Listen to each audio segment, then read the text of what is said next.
From the 2nd century BC till the 5th century AD, some of the most beautiful blossoms of the art of man flowered in the Sahyadri hills of western India.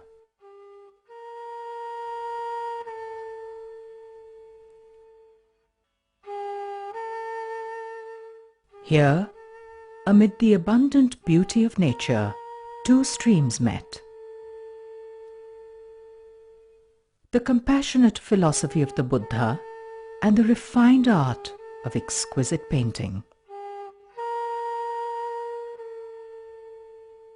These streams came together to create a body of paintings which became the fountainhead of the art of a whole continent.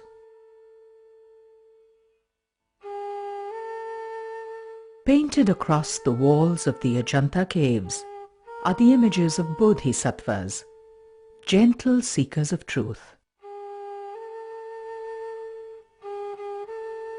Amid all the turbulence of the material world, we are taken to a peaceful sanctuary. These graceful beings look within.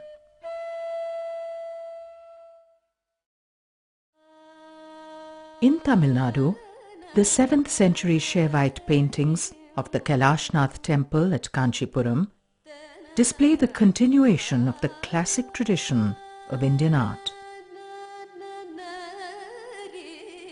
There is a new sense of ornamentation and grandeur which begins in these paintings made during the rule of the Pallavas.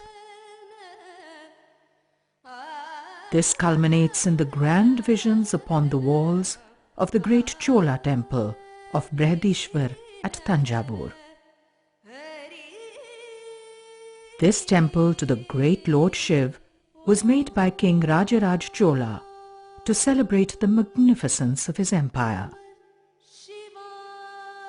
The murals in the narrow inner ambulatory of the temple stretch 20 feet above us and convey the imperial stature and the military vision of the great ruler. Here in the Pala kingdom of eastern India, exquisite paintings were made in large numbers on Buddhist palm leaf manuscripts. The gentle essence and the lilting grace of the Ajanta murals are captured in the narrow spaces of these delicate folios.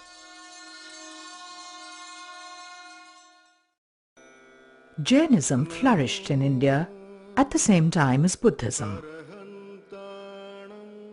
Besides Buddhist paintings, the other great stream of paintings which flowed in India through many centuries was that of the Jains. Large numbers of painted manuscripts were made for the Jain faith. In the 10th and 11th century Jain manuscript paintings, we see both the naturalistic Pala style and the linear style of the Jains. But slowly the linear tradition with its angular abstractions became the norm. The introduction of paper in the 14th century as the popular base for paintings led to changes in the style. Earlier, the compositions had been strictly horizontal, owing to the restrictive narrow shape of the palm leaf. Now, the artist had a larger surface to work on. Stylizations and conventions were developed and used extensively in the Jain paintings. Linear draftsmanship defines the forms. Color is applied in flat washes.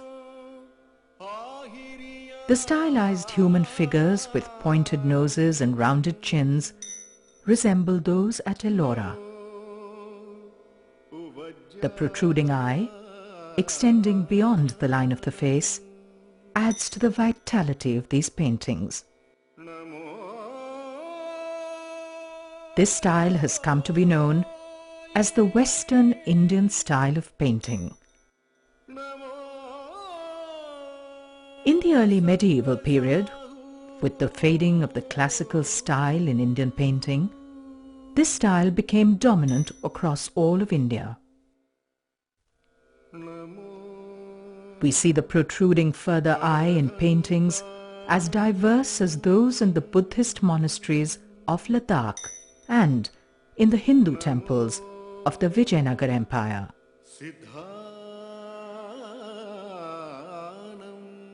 Of the 13th century, there is only one surviving fragment of a mural painting in North India. This is on the ceiling of the Choti Kacheri temple in the Lalitpur district of Uttar Pradesh.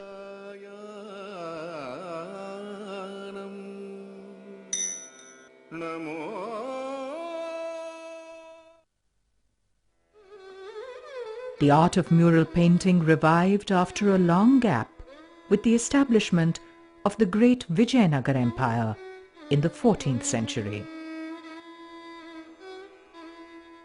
Vijayanagar, or the City of Victory, was a proud and prosperous empire, with its capital at the great city of Hampi in present-day Karnataka.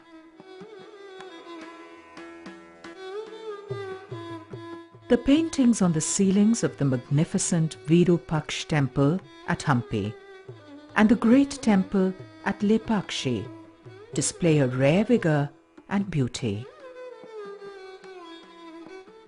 These murals show the continuation of the Western Indian style of painting in their angular features and in the depiction of the protruding further eye. The rich variety of textiles depicted in these paintings reflects the flourishing cosmopolitan culture of the Vijayanagar Empire. The Sufis who came from Persia believed in a deeply personal love for the Lord. This was very similar to the thoughts of the Bhakti movement, which prevailed in India from the 12th century onwards.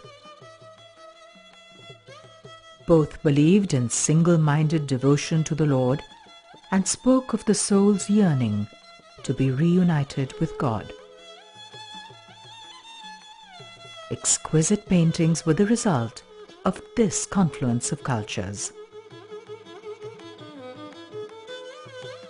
The Deccani paintings transport us into a world of gentleness and magical fantasy. In early Deccani paintings, we do not see scenes of violence and war, or the pomp and grandeur of royal courts. The Mughal school became a great crucible of talents. It brought together the influences of the many styles of painting which developed in different parts of India. These were combined with the grace and delicacy which came from the tradition of the Persian painters in the Mughal court. The emphasis was now on the documentation of the world around. Portraits began to be made in large numbers. Rulers were made in their courts and out on hunts with their noblemen. For the first time in India, the world around, the here and now, formed the subject of paintings.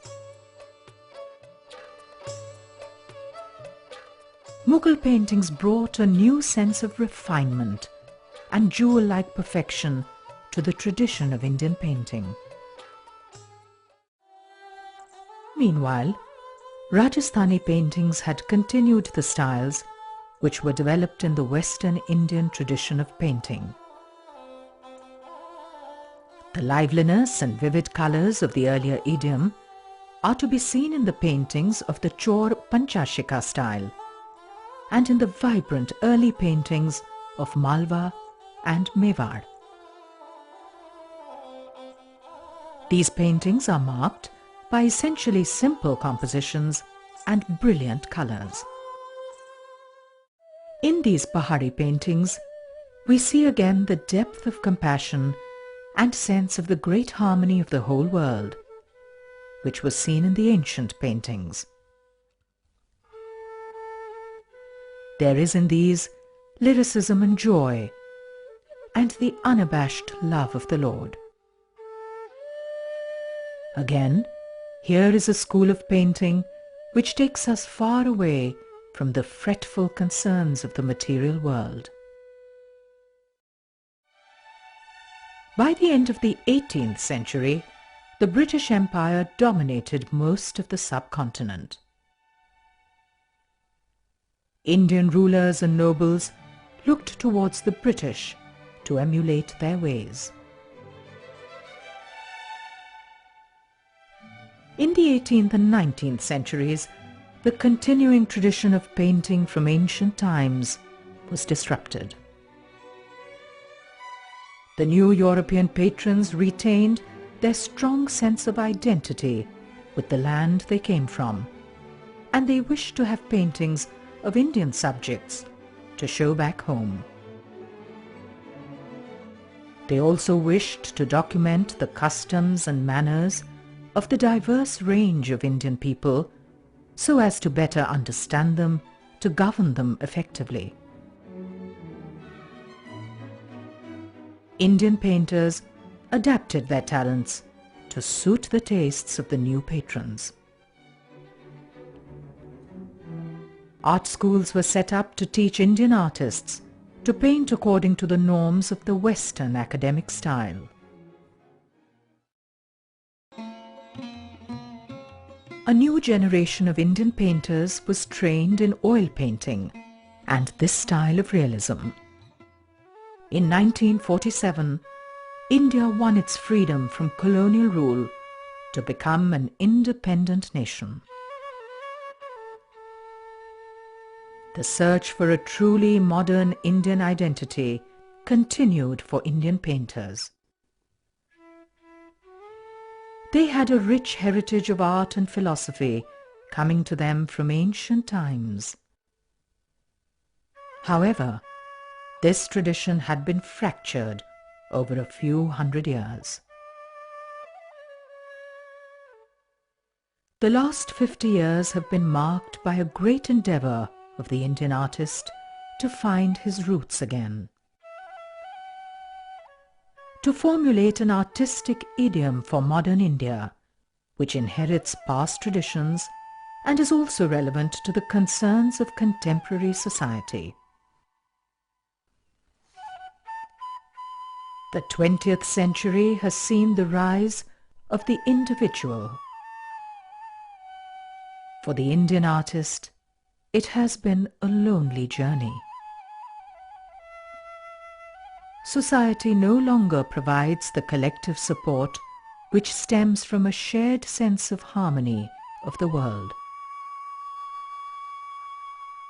The focus has been much more on the individual and his personal quest to discover what is relevant and true.